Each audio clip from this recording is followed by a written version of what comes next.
इतनी सी तो बात कह रहे हैं, लेकिन आप भी टची हो रहे हैं, बुरा मान जा रहे हैं। कोई टची नहीं हो रहा है, आप चिंता ना करें, वो और लोग होंगे जो टची होते होंगे। तो चलिए शुरू करते हैं।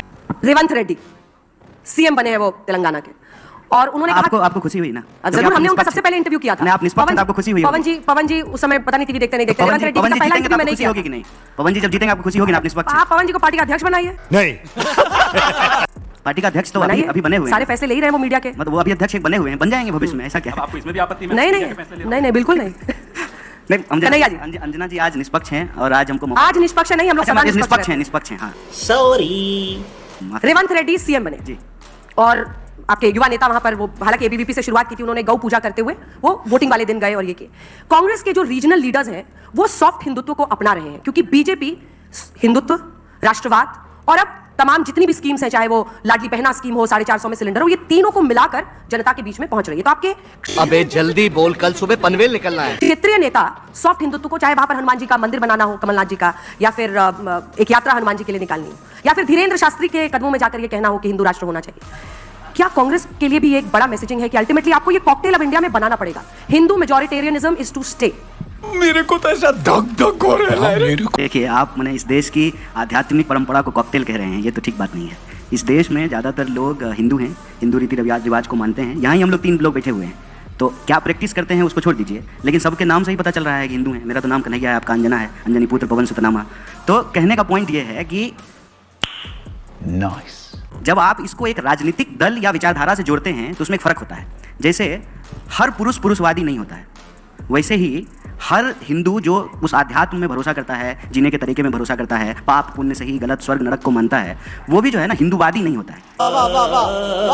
ये एक राजनीतिक विचारधारा है। अगर आप राजनीतिक विचारधारा की बात कर रहे हैं, अगर मैं सही हूँ, तो राजनीतिक विचारधारा में ना ये सॉफ्ट और हार्ड नहीं कहना चाहिए। ये मीडिया के द्वारा गढ़ा गया टर्म है। जहर जहर होता है, सांप का बच्चा भी उतना ही जहरीला होता है जितना वयस्क होता है। और हम लोग कोई क्रीम थोड़ी बेच रहे हैं मैडम, कि मुंह में लगाने का अलग क्रीम, तलवा में लगाने का अलग क्रीम, ये थोड़ी होता है।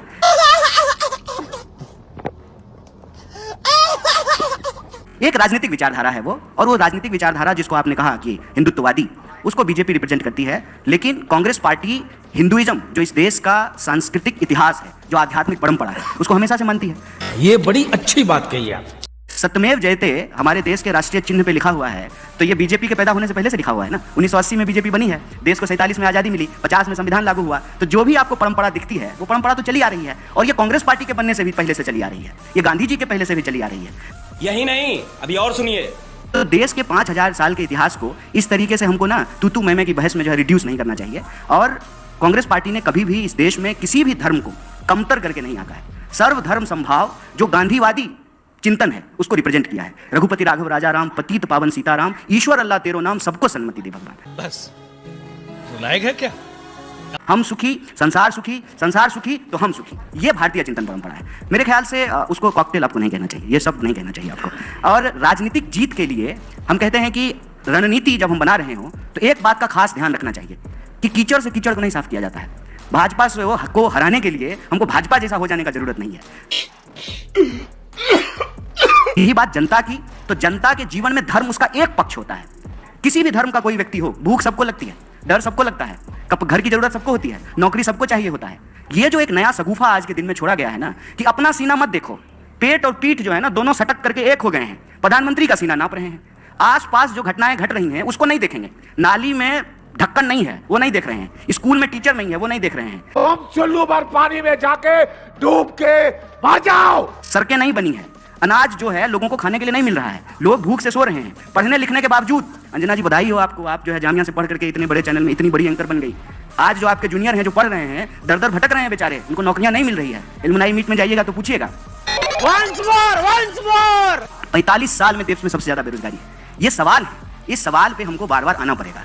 अलग बात है कि जो पवन जी थोड़ा तल्ख हो जा रहे हैं, लेकिन उनका रंज इसी बात से है। आपने कहा कि हम ऑब्सेस्ड हो रहे हैं, पवन जी हमसे, आपसे ऑब्सेस्ड नहीं हो रहे हैं। सवाल यह है कि मीडिया के बारे में आज तक हम लोग यही जानते समझते आए थे कि मीडिया निष्पक्ष होता है।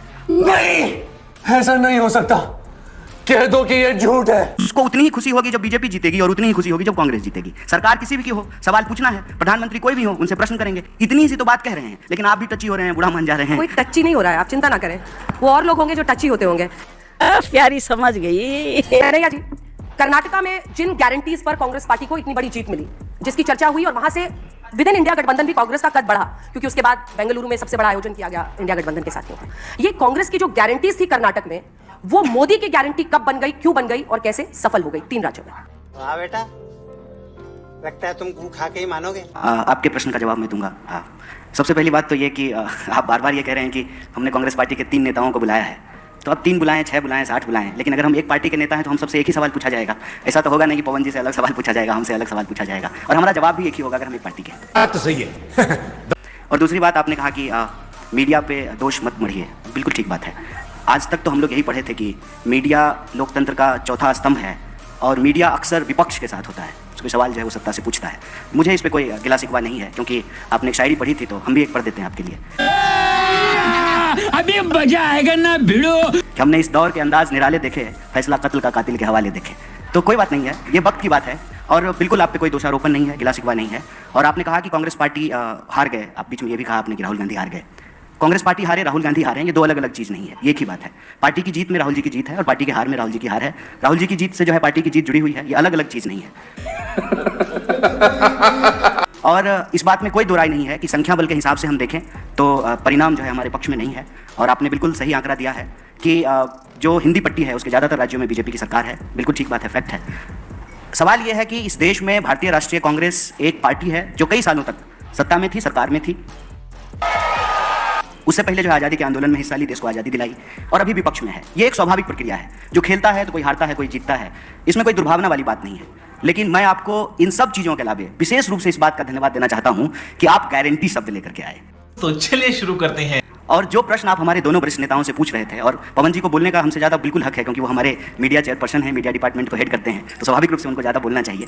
मेरा ये मानना है कि कांग्रेस पार्टी ने इस देश में एक टेम्पलेट सेट किया है। टेम्पलेट ये सेट किया है कि इस देश में सरकार और जनता के बीच में एक संबंध है। संबंध ये है कि जनता सरकार को टैक्स देती है और सरकार बदले में जनता को सुरक्षा, उसके जो है रोजी रोटी, कपड़ा, मकान, इन तमाम चीज़ों को मुहैया कराती है, व्यवस्था कराती है। क्या बात है सर, क्या बात है सर, क्या बात, ये बात। धीरे धीरे ऐसा माहौल बनने लगा था देश में कि हम लोग टैक्स तो दे रहे हैं, लेकिन सरकार क्या देगी ये तय नहीं हो पा रहा था। और मुझे बड़ी इस बात की खुशी है कि जीत किसी की हुई हो, मुख्यमंत्री कोई बना हो, लेकिन एक बात हम सबको मुक्त कंठ से स्वीकार करना चाहिए कि एक बार फिर से लोक कल्याण, वेलफेयरिज्म इस देश की राजनीति के केंद्र में आया है। पहले क्या था ना कि दिन भर हिंदू मुसलमान की बहस में रोजी रोटी, कपड़ा, मकान कहीं छुप जा रहा था। अब तो ये बहुत अच्छा हुआ ना अंजना जी कि हमने कहा कि हम 500 में सिलेंडर देंगे, मोदी जी ने कहा कि हम 450 रुपया में देंगे। तो अब विपक्ष की तरह जो हमारे पास ये काम है कि कल को हम सिलेंडर लेकर के दिल्ली की सड़कों पे जाएं और मोदी जी से पूछें कि आप चुनाव के वक्त बोले थे कि हम 450 में सिलेंडर देंगे, तो कब दीजिएगा। ये है देश को आगे ले जाने वाली बात, यह है सकारात्मक राजनीति। कि अगर हम इस देश में एक टेम्पलेट सेट कर रहे हैं कि हम बोल रहे हैं कि अगर इस देश में एमपी को, यहाँ हमारे मेंबर ऑफ पार्लियामेंट बैठे हुए हैं, अगर उनको पेंशन मिल सकता है तो इस देश में कांस्टेबल को कहीं क्यों नहीं मिल सकता है, टीचर को क्यों नहीं मिल सकता है, जो सरकारी नौकरियां करते हैं उनको क्यों नहीं मिल सकता है। अब ये टेम्पलेट सेट हो रहा है कि हम कह रहे हैं कि अगर आप इस देश के बड़े कॉर्पोरेट का कर्जा माफ कर सकते हैं, 10,60,000 करोड़ रुपया आपने माफ किया है, बेशर्मो शर्म करो शर्म। और आपने किसान निधि के तहत 2,60,000 रुपया किसानों को दिया है, तो ये बेईमानी क्यों? देश के मुट्ठी भर जो है उद्योगपतियों को, व्यापारियों को आप 10,60,000 करोड़ रुपया दे रहे हैं और देश के किसानों को मात्र 2,60,000 करोड़। तो मेरा मानना है कि जीत किसी की भी हो, अल्टीमेटली इस चुनाव में और इस चुनाव के बहस में एक एजेंडे की जीत हुई है। और ये एजेंडा किसका है? वो एजेंडा है सरकार के तौर पे आपकी जिम्मेवारी क्या है, जनता के तौर पे किसकी भागीदारी हो रही है और किसकी भागीदारी नहीं हो रही है। महिलाओं को चाहे डायरेक्ट कैश ट्रांसफर हो, उनका खाता खुलना हो, सबको पक्का मकान दिलाना हो, 5 किलो अनाज हो, तो ये तो पुराने नेता हैं कांग्रेस के, आपको बताएंगे। इसमें से कोई ऐसी योजना नहीं है जिसकी नींव कांग्रेस पार्टी के द्वारा नहीं रखी गई। इंदिरा आवास योजना के तहत गरीबों का पक्का मकान बनाया जाता था, पीडीएस सिस्टम के तहत जो है गरीबों को जो है अनाज दिया जाता था, और डायरेक्ट कैश ट्रांसफर करने के लिए इस देश में आधार की योजना लाई गई। पहली बार ऐसा हुआ कि बायलैटरल एंट्री से कांग्रेस पार्टी एक ब्यूरोक्रेसी का सिस्टम लेके आई कि हम आधार कार्ड बनवाएंगे, सबका खाता खुलवाएंगे और डायरेक्ट कैश ट्रांसफर करेंगे। बाप रे, ये तो धोती खोल रहा है। मैं आपको याद दिला दूं कि 2019 में कांग्रेस पार्टी का जो एजेंडा था उसमें राहुल जी ने बार-बार एक योजना की बात की थी, उन्होंने न्याय की बात की थी कि पूरी दुनिया में जब यूनिवर्सल इनकम की बात हो रही है, अगर हम ये कह रहे हैं कि दुनिया के में भारत जो है फास्टेस्ट ग्रोइंग इकोनॉमी है, 5 ट्रिलियन की इकोनॉमी हम बन जाएंगे, तो फिर हमको ये देखना पड़ेगा कि धन का बंटवारा क्या है। जैसे अगर हम ये देखेंगे ना, अगर हम आज तक चला रहे हैं, मान लीजिए, या ललन टॉप चला रहे हैं, ठीक है समझिए, तो अंजना जी को कितना सैलरी मिल रहा है और अंजना जी का दफ्तर साफ करने वाला जो स्वीपर है उसको कितनी सैलरी मिल रहा है, एक अंजना जी की सैलरी में कितने ड्राइवरों को सैलरी मिल सकता है। ये जो धन का बंटवारा है ये देखना पड़ेगा, क्योंकि आंकड़ा ये कहता है कि इस देश में 1% लोगों के पास 99% प्रॉपर्टी अकोमुलेट हो गई है। तो 99% जो लोग हैं उनके पास जो है दोबारा रोजी के लिए, रोजगार के लिए, शिक्षा के लिए, कपड़े के लिए, उनके बच्चों के जो है भविष्य के लिए सरकार क्या उपलब्ध कराएगी। तारीख पर तारीख, तारीख पर तारीख। और मैं बहुत खुश हूं इस बात से, चुनावी परिणाम जो भी हो, कि एजेंडा कांग्रेस पार्टी का जीता है। और आप जान लीजिए कि जाति जनगणना का प्रश्न जो कांग्रेस पार्टी उठाई उसमें किसी जाति को किसी जाति से लड़ाने का सवाल नहीं है, सबकी भागीदारी सुनिश्चित करने का सवाल है। आपका छीन करके किसी को नहीं दे देना है, लेकिन जिसको नहीं मिल पा रहा है वेल्थ का रीडिस्ट्रीब्यूशन कैसे करेंगे, ये सारे एजेंडे राजनीति में आए हैं। देश के नौजवान इस पे बात कर रहे हैं और विपक्ष ने जो यह सवाल उठाया, जो गारंटी की बात की, फ्री बिजली देंगे, महिलाओं को फ्री बस यात्रा कराएंगे, 500 रुपए में सिलेंडर देंगे, डायरेक्ट कैश ट्रांसफर करेंगे, किसानों का कर्जा माफ करेंगे, जो लोन लेकर के स्टूडेंट पढ़े हैं उनका लोन कम करेंगे, रोजगार की गारंटी करेंगे, यूनिवर्सल इनकम के आधार पर न्याय योजना लेकर के आएंगे। इन सवालों से यह हुआ है मोदी जी को भी राजस्थान में कन्हैया लाल करते करते ये कहना पड़ा कि हम 450 में सिलेंडर देंगे। और जब एक बार मोदी जी ने कह दिया तो जो सवाल पूछ रहे थे प्रमोद जी, वो सवाल हम भी पूछ सकते हैं फिर से कि आपने तो कहा था कि हम 15 लाख। और हमारा मानना है कि इस परिणाम को ऐसे देखना चाहिए कि कांग्रेस पार्टी ने जो टेम्पलेट सेट किया है इस देश में वेलफेयरिज्म का, भागीदारी का, सबके न्याय का, उसकी जीत हुई।